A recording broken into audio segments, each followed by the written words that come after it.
Assalamualaikum teman-teman, jangan lupa untuk subscribe ya. Baik, mari kita telaah lebih lanjut teori tentang pertarungan antara Roronoa Zoro dan makhluk buas atau raksasa yang menggunakan senjata tajam. Kemungkinan terjadi di Elbaf atau pulau lain dengan makhluk-makhluk unik. Konteks keberadaan makhluk buas dan raksasa di dunia One Piece. Dunia One Piece dipenuhi dengan berbagai macam makhluk unik dan raksasa dengan ukuran dan kekuatan yang luar biasa. Contohnya termasuk Sea Kings, makhluk-makhluk di pulau-pulau eksotis, dan tentu saja, ras raksasa dari Elbaf. Jika bajak laut topi jerami mengunjungi pulau dengan populasi raksasa atau makhluk buas yang mendiami wilayah berbahaya, Zoro kemungkinan akan menjadi orang yang menghadapi ancaman fisik terbesar.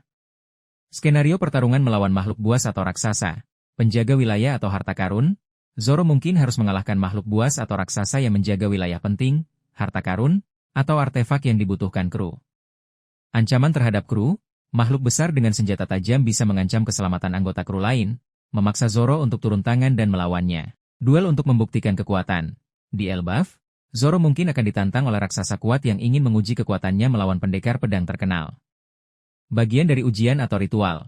Untuk mendapatkan sesuatu di pulau tertentu, misalnya, informasi atau bantuan, Zoro mungkin harus melewati ujian yang melibatkan mengalahkan makhluk buas atau raksasa. Konfrontasi akibat kesalahpahaman. Zoro atau kru mungkin secara tidak sengaja mengganggu wilayah makhluk besar, memicu kemarahannya dan menyebabkan pertempuran. Karakteristik lawan potensial, raksasa Elbaf dengan senjata tradisional. Raksasa dari Elbaf dikenal memiliki kekuatan fisik yang luar biasa dan menggunakan senjata besar seperti kapak atau pedang raksasa. Pertarungan melawan mereka akan menguji kekuatan dan teknik Zoro dalam skala yang berbeda. Makhluk buas dengan cakar atau taring tajam.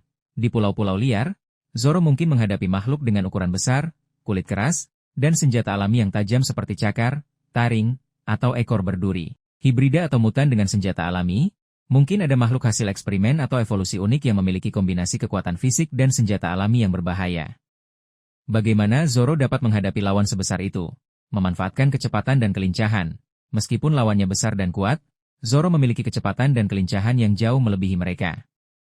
Ia dapat menggunakan ini untuk menghindari serangan dan mencari titik lemah. Fokus pada titik lemah. Zoro akan mengidentifikasi dan menargetkan titik-titik vital atau area yang tidak terlindungi pada tubuh besar lawannya.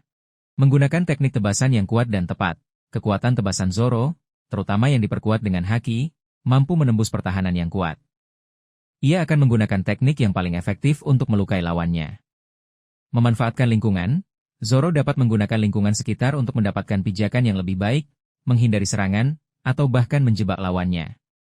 Kerja sama taktis. Jika diperlukan meskipun pertarungan ini kemungkinan besar akan menjadi tanggung jawab Zoro, anggota kru lain mungkin dapat memberikan dukungan dengan mengalihkan perhatian atau menciptakan peluang. Signifikansi pertarungan, menunjukkan skala kekuatan Zoro, mengalahkan makhluk besar dan kuat akan menunjukkan betapa dahsyat kekuatan Zoro sebenarnya.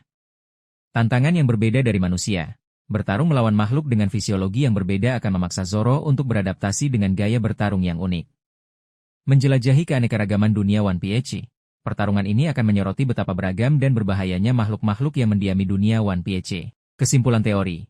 Pertarungan antara Zoro dan makhluk buas atau raksasa dengan senjata tajam adalah skenario yang menarik dan sesuai dengan petualangan di dunia One Piece. Ini akan menjadi ujian bagi kekuatan fisik, teknik, dan kemampuan adaptasi Zoro dalam menghadapi lawan yang jauh lebih besar dan mengandalkan kekuatan brutal. Kemenangan dalam pertarungan semacam itu akan semakin memperkuat reputasinya sebagai petarung yang tak kenal takut.